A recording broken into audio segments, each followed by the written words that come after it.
Big बॉसच्या घरामध्ये काल भाऊचा धक्का झाला आणि भाऊच्या धक्क्यावर रितेश दादाने रुचिताची चांगली शाळा घेतलेली आहे आणि एक वाक्यसुद्धा म्हटलं आहे की रुचिताने मराठी भाषेचा अपमान केलेला आहे. तर नेमकं झालं काय हे सर्व जाणून घेऊया. त्या अगोदर आपला चॅनल सबस्क्राईब करून ठेवा, कुठेही जाऊ नका. तर कालचे भाऊचा धक्का झाला त्यावर रुचिताला तू रुचिता किती खराब शब्द वापरते.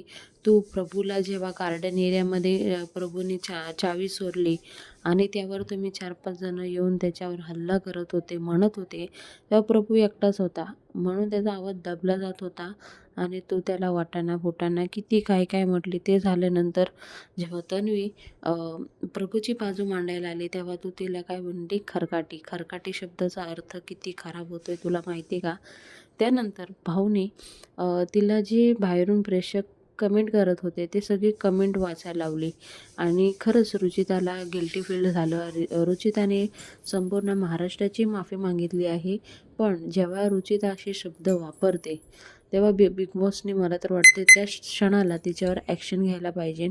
तर हे सगळं कालच्या एपिसोडमध्ये झालं आणि हे सगळे झाल्यानंतर रितेश दादा हे पण म्हणाले की एवढं सगळं सांगून तू काय ऐकणार नाही आहे. परत हे शब्द न वापरता तू अजून नवीन शब्द ॲड करशील आणि हे म्हणताना रितेश दादा तिथले तेव्हा इथे रुचिता हेच म्हणत होती, खरकाटी शब्दाचा म्हणजे एवढे अर्थ होतो ते मला माहीत नव्हतं. मी दुसऱ्या अँगलनी म्हणत होते.